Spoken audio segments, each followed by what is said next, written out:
Hello again, everybody, and I wanted to welcome you to my third and final video of my maintenance videos for the 2013 Honda PCX150. Something I want to show you that I just recently purchased is a new lift by Harbor Freight. Helps me out quite a bit. Definitely makes it easier to get underneath the bike, and it's just been real nice having it for these last week or so, just to prepare myself to take the tires off as well as, get under there for everything else. So I have started and removed the front tire. The front tire and back tire I purchased are both Michelin City Grip tires. You can see that the new one's on the left compared to the old one. Definitely is going to be nice to put some new rubber on the front and rear of the bike. Once you're ready to remove the tire, there is a tool that definitely will help you, and it's for the valve stem, which once you put it into the end of the valve and you turn it, you can remove the inner part, which will make it much easier to deflate the tire. So definitely something I recommend you get. I went ahead and installed the new tire, the City Grip tire, as well as cleaned the side of the rim of all the reflective rim tape from the previous owner. I'll show you on the other side how bad it was. You can see it wasn't even straight. Absolutely terrible the way that it looked. Not exactly sure if maybe they installed it when the tire was still on the bike and it was difficult for them, or whatever the reason. It just looks absolutely awful. So there's also quite a few scratches here or there. So at the end of the day, cleaning it all up, I think I'm gonna put some paint on them just to make the rims look better. But you can see that the new rubber's on and it looks good. So next we're going to take care of the rear tire and take the rear tire off the bike. The rear tire right now has been removed. I will go into detail a little later on how I did remove the rear tire by telling you how to install it. But you can see basically the swing arms off. I had to remove the exhaust after I removed both those. Fairly simple.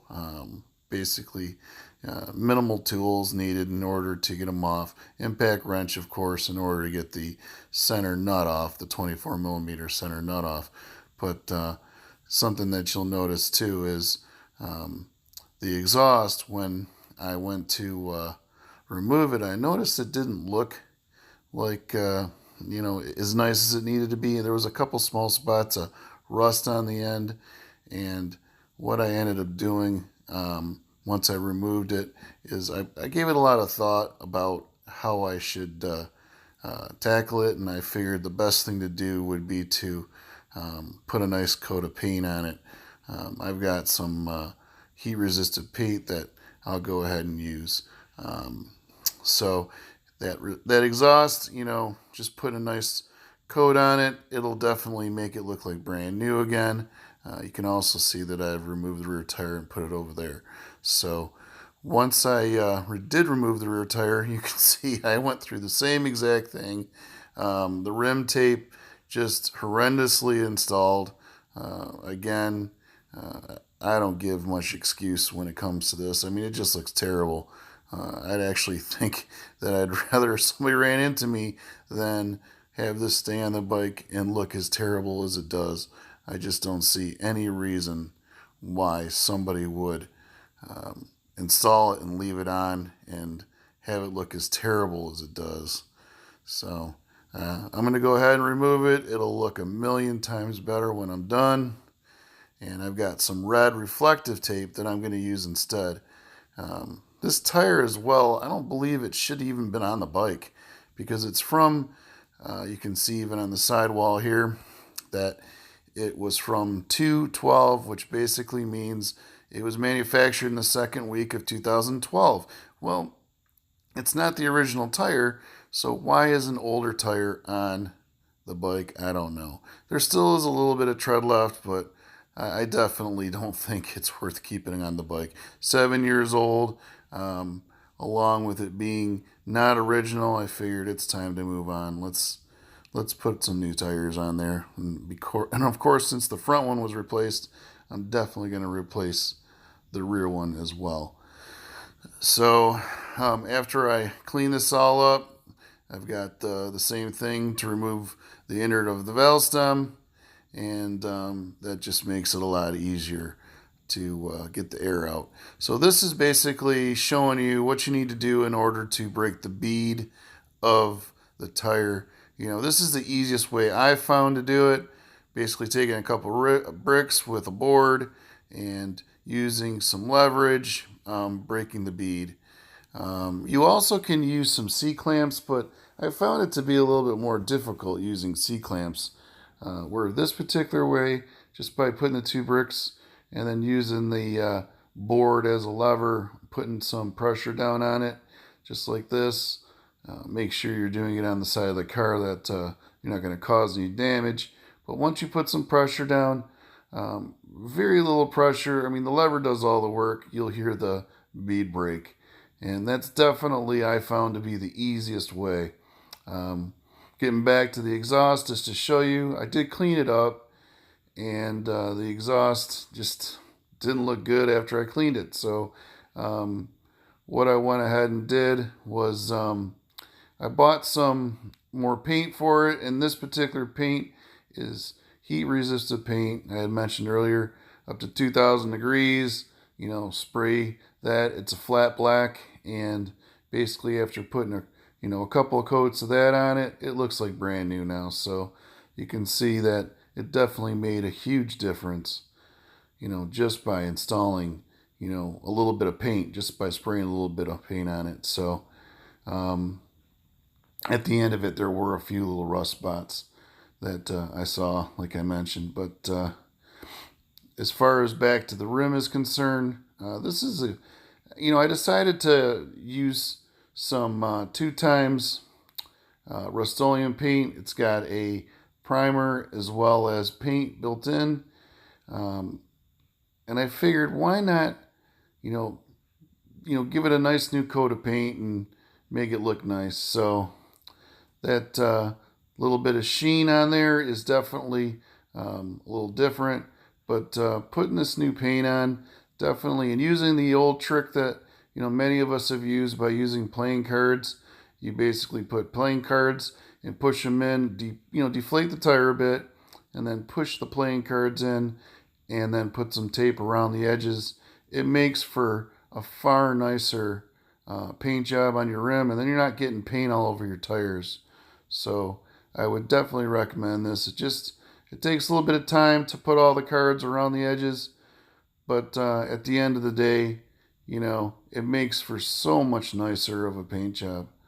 And if you decide to use the Rust-Oleum paint like I did, just keep in mind, if it scrapes or something, underneath it's black already, so it's not like you have anything to worry about.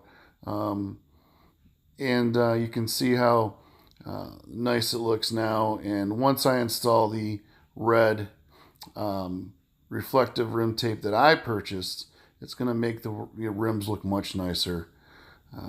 So I went ahead and I installed the rim tape that I purchased that I had mentioned. I installed it on the rear tire, and it came out really nice. It was about $12 to $15 from eBay. Fairly inexpensive. At the end of the day, it gives you definitely more sense of security while riding at night, and sense of safety. When you put it on, if as long as you take your time, it went on fairly easy. So between the two bikes, you can definitely tell at night when it's on. I've seen it on other bikes before, and the way it glows is just incredible. I'll go ahead and I'll show you what it'll look like once you add a flash and turn out the lights. It basically just gives out this great glow. So as you can see,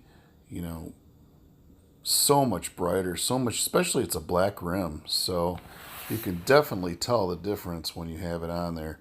It just makes for such a nicer ride at night and a more safer one. So at the end of the day, I think for $12, it definitely is well worth purchasing it and putting it on your bike. You can even cut it up and make small pieces and put it in different areas too if you need to. But you can see how the tire looks now on the front of the bike. I didn't really tell you at the beginning how to install it. So right there you've got a bolt that goes straight across, and then on the other side you have the nut. And as long as you take that nut off and make sure that that disc is in straight, I mean, that's all you got to worry about. There'll be a tiny bit of rubbing. There always is. Every bike I've had with a disc brake, you can move the front tire and feel a tiny bit rub, but it's not a big deal, nothing to worry about. But this is the new shocks that I purchased. The shocks are made by YSS. Here is the part number that is for them on the side of the box, TB222315P. And when you install these shocks, you definitely are going to be able to tell the difference. Just looking at them, how much thicker they are compared to what's on the bike. You know, it's nice that they've got the red springs, so it just really, really is going to make the bike look nice having them installed. So they're fully adjustable there at the bottom. All you have to do is turn those pieces and it'll go up and down, giving you more or less tension. So you can see actually how they look on the rear. So they have been installed. Also discussing, you know, how the rear tire is installed and removed from the back. So I'll go over that as well right now. Letting you know, first you got to remove the exhaust with those three bolts, and then there's two on the bottom of the bike. And then in order to get the swing arm off, you have to take that bolt there and that bolt there off, along with the bolt that holds the new shock on. And then you have a 24 millimeter nut that is right in the center that has to come off as well. So you'll definitely need your impact wrench for that in order to get it off. So make sure you got that handy. But once you remove all those, the tire goes on and off fairly easy over the drum. Just before you reinstall it, make sure you clean up the inside of the drum real well so that you don't have any squeaking or have any stopping problems. That was one of the things I did, was clean. Now, in order to install the shocks, I wanted to go over with you real quick what I removed. I removed the seat. After I removed the seat, then I removed the gasoline access. And after the gasoline access, then I had the different pieces that are in the back of the bike, along with the side pieces, and then finally the trunk. So very easy. Just make sure you number everything. Use your owner's manual. It makes it easier to remove everything and replace it, and just keep screws with everything that you removed, and it makes just for so much more easier of installation. And then you can see now also the adjusting of the shocks. So you basically can turn it, you know, one way and it makes the shock a little bit more firm, and then the other way it makes it a little bit more of a loose type feel. So right now I have the firmness turned all the way up on both, and it's nice that they're adjustable compared to the ones that were on there. It's like night and day.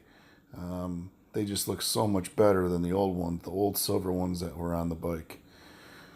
So you can see those nice stripes. That red stripe just really stands out on that rear tire with that brand new tire installed. It's just going to make for a real nice ride.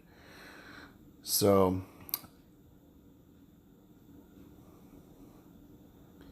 now we have the exhaust back installed. It like I said, took 3 bolts, and then there was a couple on the bottom, and it went on fairly easy. And now we're moving on to the coolant replacement. So in order to take that panel off there, you got like 6 screws and a couple bolts, and that pops off. And that's just so that you can get easy access to the cover that goes over the radiator. A couple of the screws aren't accessible unless you remove that panel.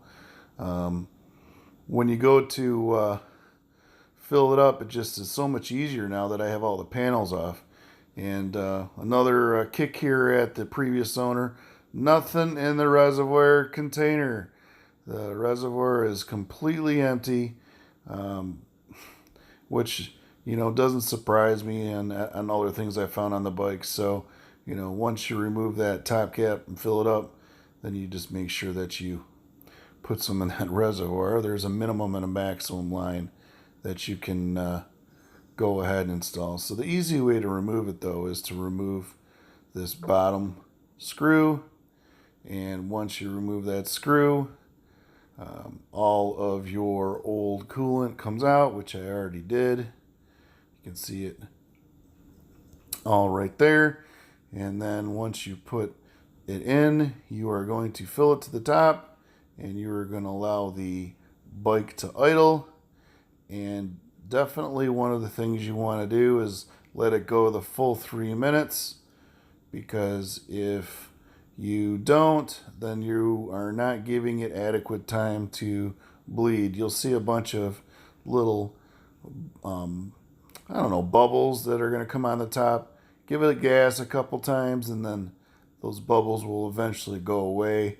But you definitely want to make sure that you give it adequate time. So the full 3 minutes is recommended. And then once you wait the full 3 minutes, you can put the cap back on, and then you can fill that reservoir up to full, and you're pretty much all set at that point. So here I put the cap back on, and then I cleaned up the rear of the bike where the reservoir is, just wiped it all down because it was filthy, and I filled it up to full, started the bike back up again, and then just made sure that if anything came out of the reservoir, I topped it off again. So now it's got complete coolant in it. And what's kind of funny is, you know, the coolant that was in it was green. I'm usually used to the Honda blue coolant, but I guess when they made the PCX, they used that. And a green kind, but the kind that I put in the bike is this HP coolant, Honda coolant. If all else fails, put in what they recommend, which that Proline Honda stuff is what I put in. Put the panels and everything back on the bike, and the bike is done. You can see it here with the new shocks installed. You can see everything put back together, and it's just, you know, it looks and rides like a brand new bike. There's absolutely, you know, when you give it some gas, there's no more of that, like, on the start, it wasn't taking off right away. It was like sputtering a little bit, almost like the clutch shoes weren't grabbing. You know, now that all that transmission work's been done, along with, you know, the new tires and the shocks, it rides better, it feels better. You know, everything about it just feels like it's renewed again. I mean, especially the transmission, especially those pads that were on the clutch. You know, by putting some new ones in, it made for such a better ride. If anything I recommend you not wait on, it's that, because at the end of the day, it gives you so much more pull.